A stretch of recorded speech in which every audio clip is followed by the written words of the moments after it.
The Master's Mysteries. Tales of Magical Mastery. Episode 60. They said, "Take a step first. Wait for you on the mountain." We were just talking about those 3 old customers who left, and then another person came. It was the 4th member that group was waiting for. The shopkeeper was busy approaching and passing on the words those people left before leaving. "Seriously, can't you wait for me for a moment?" Wait. When that guy with a face full of flesh heard that his comrades had all gone up the mountain, he turned around and wanted to leave, but he was stopped by someone. "So it's only you by yourself." The one who stopped him is Liaodong's 3 demons. "What's up? What's happening?" That bald guy is used to being domineering. Even though there are only 3 people in front of him, he still acts arrogantly. "Then go die. Bastard. How dare you bully us, Liaodong's 3 demons. It's time for us to take revenge." But he doesn't understand the way Liaodong's 3 demons operate. Not only did those 3 old customers have weapons, but they were also clearly outnumbered. So of course, he had to back down. One blast. The old monk rings the bell. There he stood, all alone, obviously at a disadvantage. Liaodong's 3 demons had pent up anger, so there's no way they would let him off easily. Second blast. Myriad Buddhas pay homage. Third blast. I'll beat you to death. Great mountain cannon. Now Liaodong's 3 demons were finally showing their strength, each of them attacking the man one after another, and the names of their moves were quite intimidating. Old man wields the crutch. Old lady brandishes the ladle. Kid steals the peach. But gradually, it's unclear who made the first mistake, and they started retreating. Today, Liaodong's 3 demons truly found a bargain. They vented all the grievances they had accumulated during this time on this man. I was wrong. Please spare me."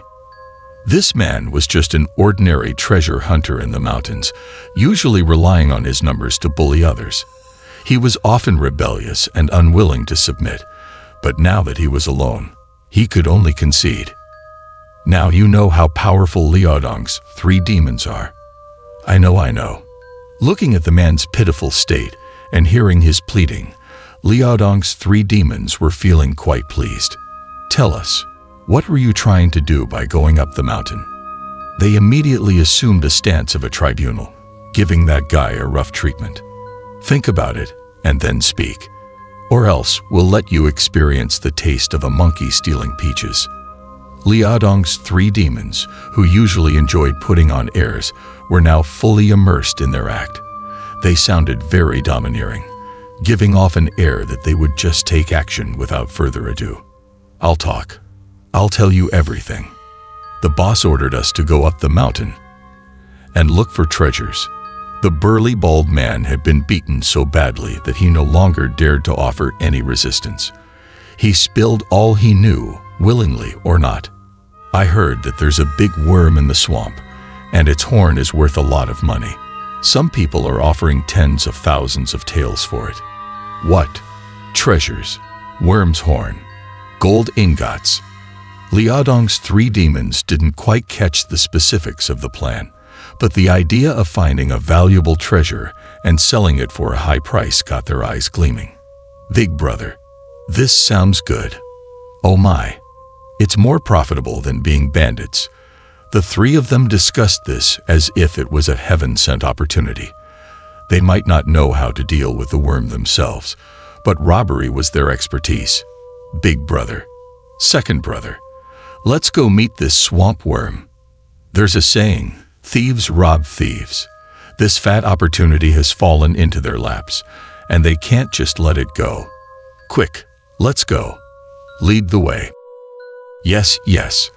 The 3 of them quickly agreed, searched the guy for money to pay his bill, and then forced the bald guy to go up the mountain. Sorry about this. After walking on the mountain path for a good half day when they arrived at their destination, the 3 of them knocked out the bald guy for convenience and tied him to a tree.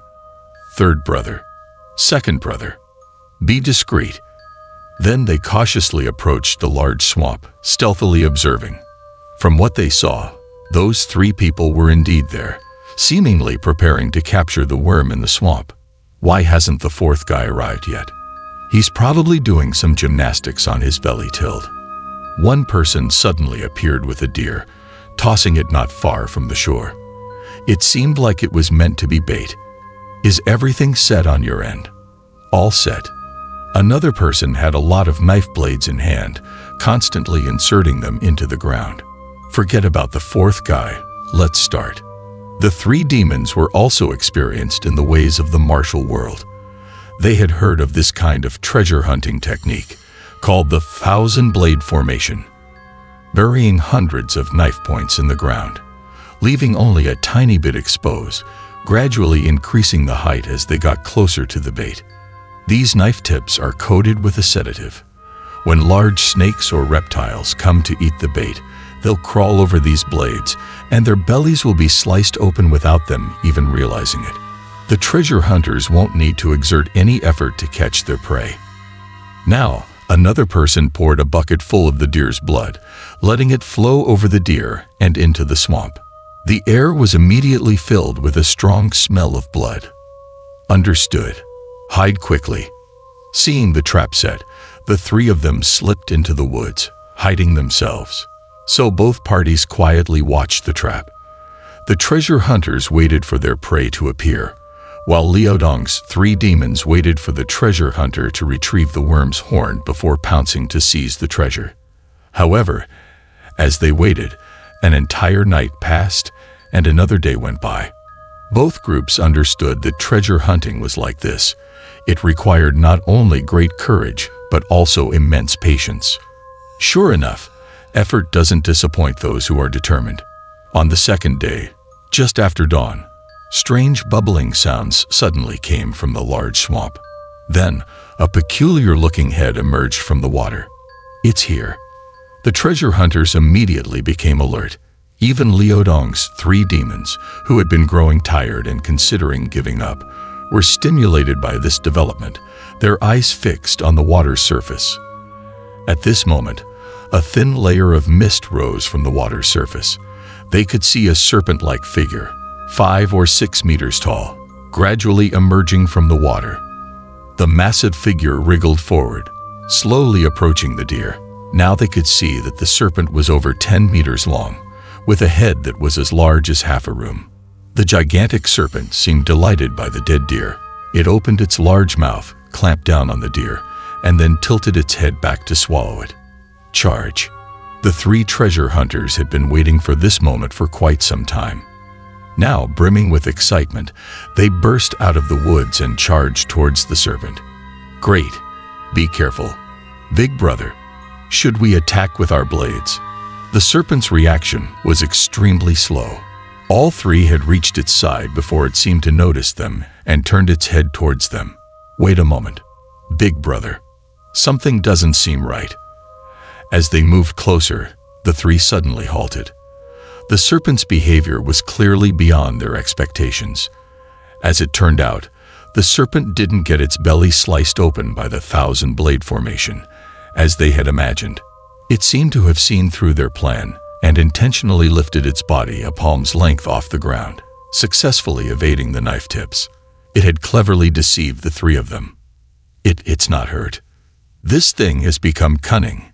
Seeing the three approach, the giant worm swallowed the deer in one gulp and then lifted its body, hovering before them. Its towering form suppressed the three so much that they hardly dared to breathe. Don't be afraid. Let's all attack together. All right. Hidden in the woods, Liaodong's three demons were taken aback. With their experience, they had never encountered such a creature. They couldn't help but feel anxious for the three treasure hunters. Attack. Kill it. However, these treasure hunters were no ordinary individuals.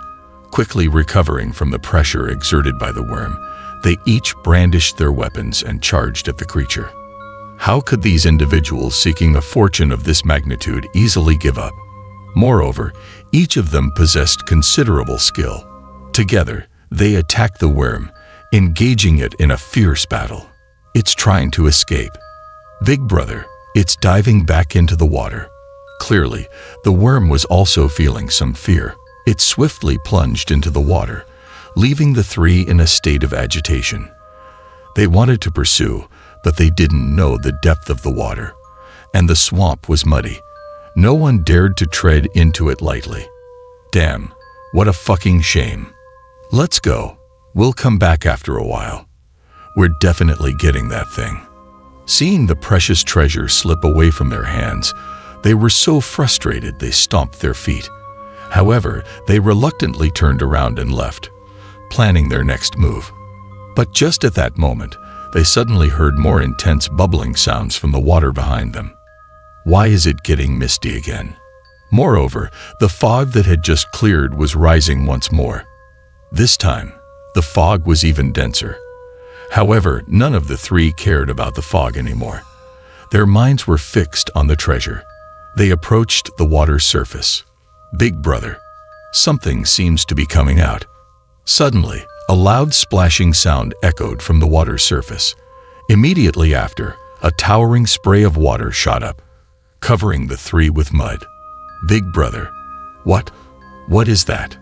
Initially thinking that the giant worm had returned, the three were somewhat relieved. But as they looked more closely at the figure within the fog, their smiles faded. Monster, a demon. The colossal silhouette in the fog was easily 10 meters tall and seemed to have many tentacles waving about. Clearly, it was a massive monster. As the creature approached, the fog gradually dissipated, and the three's hearts sank. It was an entire 9 of the same gigantic worm they had encountered before.